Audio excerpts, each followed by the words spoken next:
Come to me, Xenophar, for without you, like a child I might fiddle and fret when only through struggle and labour may I craft a work worthy of your name and the name of my patron.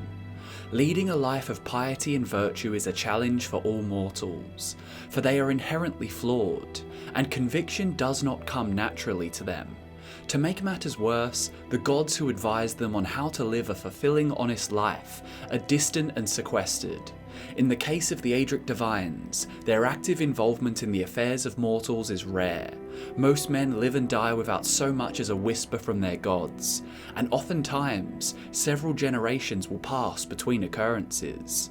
In a recent video, I suggested that perhaps mortals should instead look to the Daedra, for they're constantly embroiled in mortal affairs. It's nigh impossible for them to keep their noses out of our lives. If it's hard enough to have faith in the Divines as it is, you can imagine just how difficult it must be when you have other godly entities pestering you. Here you are, a lowly peasant, praying to Xenophar for enough coin to feed your hungry family. You recite Xenophar's command each morning. Work hard and you will be rewarded. Spend wisely and you will be comfortable. Never steal or you will be punished. And you live a good life. Yet the uncivilized reprobates of the local cult need only offer a bottle of Cyrodiilic brandy at the Shrine of Sanguine to receive all the pleasures under the sun. They feast and booze and whore while you work the fields and ride into town to sell your harvest, scraping together just enough to live. How long before you turn to oblivion? Well, that is the fear of the Divines, those Aedra who devoted their power to the creation of Mundus. And in the case of Xenophar, no beings are more worthy of contempt than the princes Sanguine and Clavicus Vile. Hey guys, it's Drew here and welcome back to Fudge Muppet. Today I wanted to talk about one of the least talked about gods, a god who is essential to the prosperity of mortal societies. And I also want to talk about why he is so often overlooked, comparing him to the Daedric princes who encompass similar yet contradictory spheres of influence. But before we tackle that, let's get to know the divine in question, the god of work, commerce and trade, the provider Xenophar. Xenophar is a prominent deity in the provinces of Cyrodiil and High Rock, though his presence is felt elsewhere. In Hammerfell, he is synonymous with the god of agriculture, Zet, and in Valenwood, he is Zen, the god of toil, payment and agriculture. He is a warrior god, but in times of peace he is restrained and reserved, generally being considered anti-war. Xenophar's priests preach the value of finding enlightenment through hard work, not through bloodshed and destruction. Xenophar is often misunderstood, for his sphere of influence is somewhat vague and open to interpretation.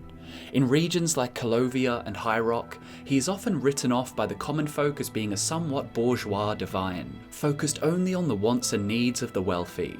His association with work and commerce to many simply means that he is obsessed with affluence, and therefore is more interested in the nobility than on the common people. This, however, is an unfair perception, wrongfully leading many to disavow Xenophar.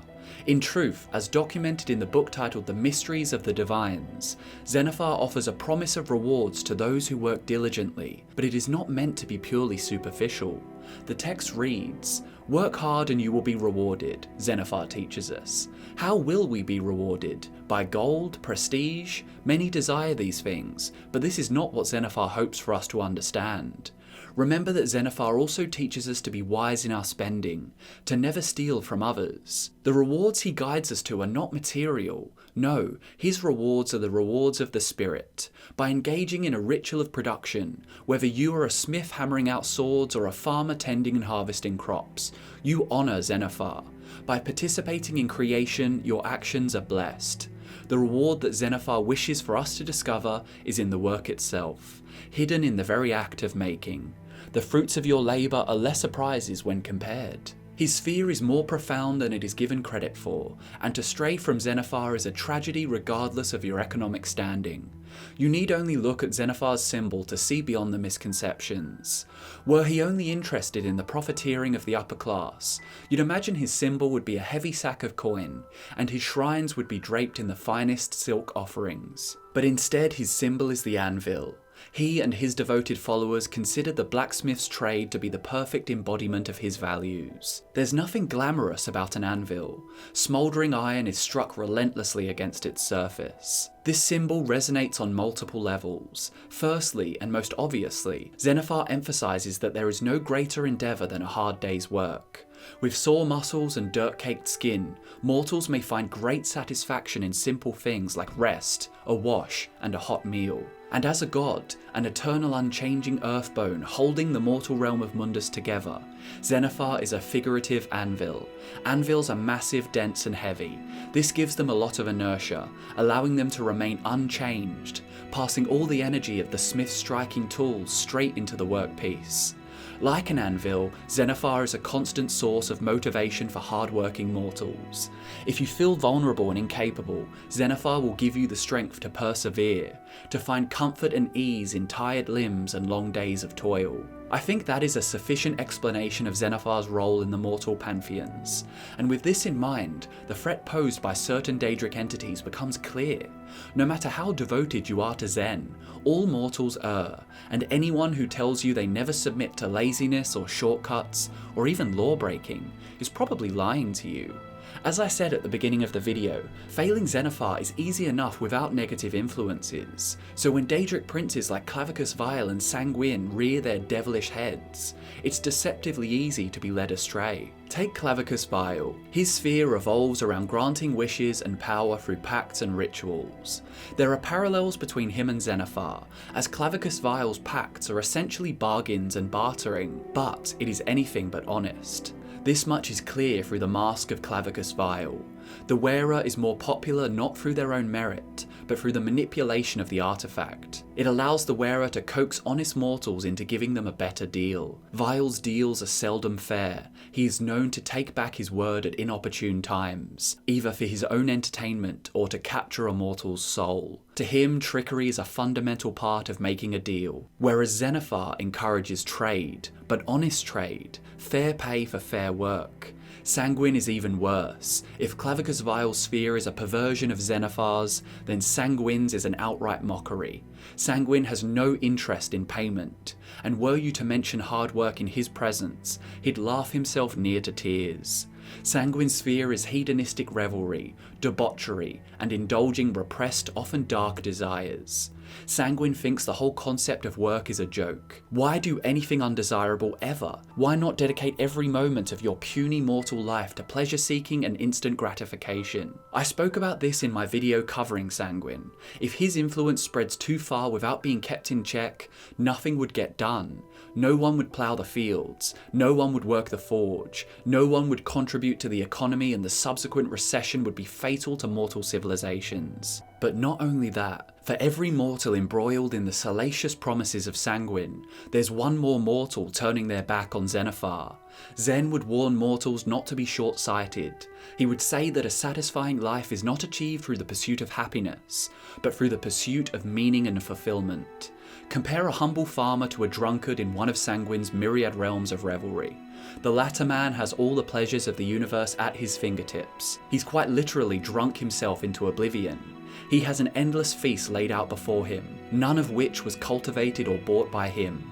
This man pursued happiness, but his existence is meaningless. Whereas the farmer, he may only have some bland bread and tough meat on the table, but he gets the satisfaction of feeding his family, and of knowing that everything laid before him was well earned. This is exactly what Zenithar means in his commandment: work hard and you will be rewarded. Spend wisely and you will be comfortable. Never steal or you will be punished. Zenithar wouldn't actually punish a thief, but the punishment will nevertheless come from their lack of fulfillment. All hope is not lost for Zenithar though. He may not be able to interact with mortals as directly as Sanguine and Vile can, but believe it or not, there is actually another Daedric prince with similar values to Zen, and his name is Malacath. Malacath is the patron of the spurned and the ostracized. He is usually characterized as being vengeful, spiteful, and brutish. But as I asserted in my recent video on him, I think this characterization comes from his appearance and the story of his creation, when Boethiah consumed his heroic form and excreted him as the monster he is now. This story was always going to smear him and undermine his positive attributes. But in reality, despite Boethiah's deception, Malakath still embodies many of the traits attributed to Trinomac, the elven warrior champion. Trinomac resembled strength, honour, duty, and the keeping of oaths. It may be more focused on war than commerce, but the virtues sound very familiar. Excluding the Bosmer, the elves do not worship Zenithar, and it seems plausible that Trinomac was the elven version of Zenithar's sphere. Nowadays, followers of Malakath exhibit many of Zenithar's teachings. They are staunchly loyal, they protect their kin, and they are dutiful, earning their places in their societies without shortcuts and excessive indulgence. At the end of the day, worshipping the Aedra is essential to mortals, even if they are distant.